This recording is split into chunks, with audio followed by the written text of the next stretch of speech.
जय हिंद स्टूडेंट्स। आज हम लोग 12th क्लास के फिजिक्स का चैप्टर नंबर 10 का लेक्चर नंबर 16 देखेंगे, तरंग प्रकाशिकी के अंतर्गत। ठीक है, प्रकाश का विवर्तन हम लोग देखेंगे। ठीक है, प्रकाश का विवर्तन क्या होता है? किसी अवरोध के किनारे अथवा द्वारक से उत्पन्न हुई अवरोध की ज्यामितीय छाया में प्रकाश के मुड़ने की घटना को हम क्या कहेंगे? प्रकाश का विवर्तन कहेंगे। मतलब कोई प्रकाश के गमन पथ पर, एक और परिभाषा देख ले, प्रकाश के गमन पथ में यदि छोटी अपारदर्शी वस्तु पड़ती है तो प्रकाश सरल रेखा में चलने के बजाय इसके किनारों में मुड़ने की प्रवृत्ति को दर्शाता है। इस प्रभाव को हम क्या कहेंगे? प्रकाश का विवर्तन कहेंगे। बहुत छोटा वस्तु प्रकाश के रास्ता में पड़ता है तो किनारे में मुड़ जाएगा। ठीक है, सीधा रेखा में चलने के बाद किनारे में मुड़ जाएगा। ठीक है, तो क्या कहलाएगा? प्रकाश का विवर्तन कहलाएगा। क्या कहलाएगा? प्रकाश का विवर्तन। ठीक है, देख सकते हैं यहाँ पर वैसी हुआ है। अच्छा, किसी छोटे अवरोध या द्वारक, यहाँ पारदर्शी वस्तु का एक छोटा टुकड़ा या द्वारक एक वर्णित प्रकाश के सामने रखा जाता है। एक रंग वाला प्रकाश के सामने जब रखा जाएगा तो पर्दे पर एडस बीडस के मध्य एक छाया विकसित होती है जो अवरोध अथवा द्वारक के सामने स्थित पर्दे अवरोध अथवा द्वारक के सामने स्थित होगा। देखिए अवरोध है नहीं, इसके सामने जस्ट रहेगा। ठीक है, द्वारक के सामने रहेगा, मतलब द्वारक में से भी घुस जाएगा तब वो, या अवरोध से भी घुसेगा तब वो। ठीक है, तब उस तब भी ये प्रकाश की किनारे मुड़ने की प्रवृत्ति दर्शाएगा। ठीक है, इसी को हम लोग क्या कहेंगे? प्रकाश के विवर्तन कहेंगे। ठीक है, पर्दे पर छाया को ज्यामितीय छाया कहते हैं। ज्यामितीय छाया साधारण प्रतिदीप्ति के दोनों ओर स्थित होते हैं। ठीक है, यदि स्थित है, यह दर्शाता है कि प्रकाश की कुछ मात्रा साधारण प्रतिदीप्ति के क्षेत्र के पास ज्यामितीय छाया के रूप में उपस्थित रहती है। इसका कारण प्रकाश का अवरोध अथवा द्वारक के किनारों पर मुड़ना है। इस घटना को हम क्या कहेंगे? प्रकाश का विवर्तन कहेंगे। ठीक है, अच्छा, जब अवरोध द्वारक का आकार कम किया जाता है तथा इसका आकार प्रकाश के तरंगदैर्घ्य के समतुल्य किया जाता है, प्रकाश के तरंगदैर्घ्य के हम लोग बराबर करेंगे तो प्रकाश का विवर्तन अधिक स्पष्ट होता है। मतलब कि अवरोध जितने ज्यादा छोटा होगा,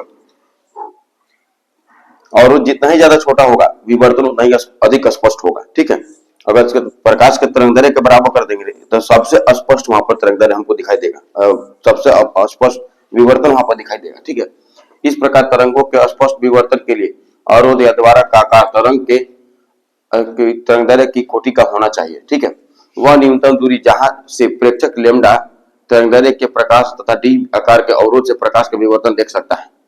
हाँ, लेमडा तरंगदैर्घ्य के प्रकाश को देख सकता है, डी आकार के अवरोध से प्रकाश का विवर्तन को देख सकता है। उसके न्यूनतम दूरी कितना आता है? एक्स बराबर होता है D square by 4 lambda, D square by 4 lambda. ठीक है,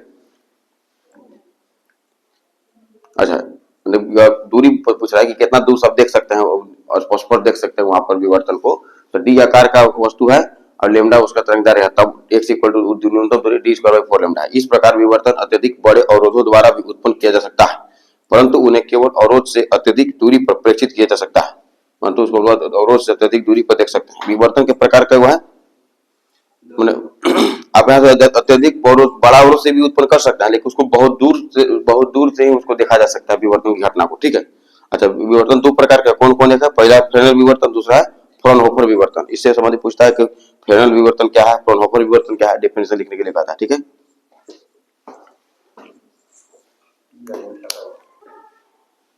देखिए अपन देखेंगे फ्रेनेल विवर्तन। ठीक है, पहला नंबर, ऐसा विवर्तन जिसमें स्रोत तथा पर्दा दोनों ही अवरोध अथवा द्वारक से एक निश्चित दूरी पर होते हैं। ठीक है, उसको हम फ्रेनेल विवर्तन कहेंगे। जिस कारण से विवर्तन होता है, पर्दे पर प्राप्त विवर्तन की घटना को हम क्या कहेंगे? फ्रेनेल विवर्तन प्रतिरूप कहते हैं। ठीक है, आप सीधे सा बोल सकते हैं इतना पर भी, ऐसा विवर्तन जिसमें स्रोत तथा पर्दा दोनों ही अवरोध अथवा द्वारक से एक निश्चित दूरी पर होते हैं, तो फ्रेनेल विवर्तन। इसमें बोलेंगे ऐसा विवर्तन जिसमें अवरोध अथवा द्वारक से स्रोत तथा पर्दे की दूरी अनंत होती है। ठीक है, उसको हम क्या कहेंगे? फ्रॉनहोफर विवर्तन कह देंगे। ठीक है, उदाहरण के लिए देख सकते हैं कि सीधे किनारे छोटी अपारदर्शी शक्ति या शंकरातार, ये सब का चीज, इससे होने वाला विवर्तन फ्रेनेल विवर्तन होगा।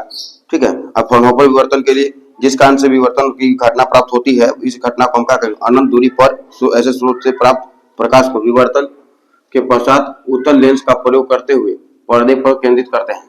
उत्तल लेंस का प्रयोग करते हुए पर्दा प्राप्त अनंत पर जाता है। ठीक है, पर्दे को प्राप्त इस विवर्तन की इस घटना को फ्रॉनहोफर विवर्तन प्रतिरूप कहते हैं। पर्दा प्राप्त होगा जो विवर्तन घटना, इसको क्या कहेंगे? फ्रॉनहोफर विवर्तन प्रतिरूप कहेंगे। ठीक है, उदाहरण के लिए एक छिद्र द्विछिद्र से प्राप्त, एक छिद्र या द्विछिद्र से प्राप्त जो विवर्तन होगा तथा विवर्तन से ग्रेटिंग, ये सब क्या है? फ्रॉनहोफर विवर्तन होगा। ठीक है, देख सकते अनंत पर यहाँ पर है। ठीक है, यहाँ पर अनंत पर स्रोत से उत्तल लेंस के द्वारा एक पर्दा प्राप्त किया गया, ठीक है। ये फ्रॉनहोफर विवर्तन है, ठीक है। अभी क्वेश्चन पीछे जो पढ़े थे उससे संबंधित एक क्वेश्चन है, देखिए, प्रकाश के विवर्तन के लिए अवरोध का आकार होना चाहिए, प्रकाश तरंग की तरंग दैर्ध्य से बहुत कम होना चाहिए या बहुत अधिक होना चाहिए।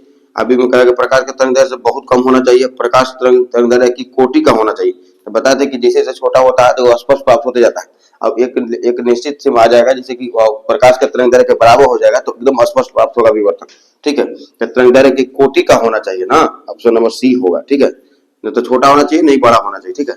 बहुत कम ज्यादा होना नहीं होना चाहिए, नहीं ज्यादा बहुत कम होना चाहिए। प्रकाश के तरंग दैर्ध्य की कोटि का होगा तो स्पष्ट हमको विवर्तन प्राप्त होगा, ठीक है। एक क्वेश्चन यहाँ पे दिया हुआ है कि 5 पाई कालांतर के तुल्य पथांतर है। तो पथांतर और कालांतर में संबंध क्या है, यही है, ठीक है। पथांतर हमको पूछा है, ठीक है। तो लेमडा अपन 2 पाई इंटू कालांतर कितना दिया है, 5 पाई दिया है, तो 5 पाई लगा दी यहाँ पे, कालांतर हटा के गुना है, पाई से पाई कट जाएगा तो कितना हो गया 5 पाई बटा में 5 बटा में 2 पाई, 5 बटा में 2 लेमडा, ठीक है। तो 5 बटा 2 यानी 2.5 लेमडा आ जाएगा, ऑप्शन में कौन सी हो जाएगा, बी हो जाएगा, ठीक है। समान तीव्रता आयनोड के दो कला संबंध स्रोत से प्राप्त व्यतिकरण प्रतिरूप में माध्य या औसत तीव्रता क्या होगा। तो व्यतिकरण प्रतिरूप में दोनों जुड़ जाएगा यहाँ पर, ठीक है। I equal to I naught plus I naught हो जाएगा, ठीक है। दोनों जुड़ जाएगा क्योंकि समान तीव्रता का है ना, दोनों का सेम है, आई नोट क्या हो जाएगा 2 आई नोट हो जाएगा। इसका ऑप्शन नंबर हो जाएगा बी, ठीक है। तब तक मिलते हैं नेक्स्ट वीडियो में। Thanks for watching.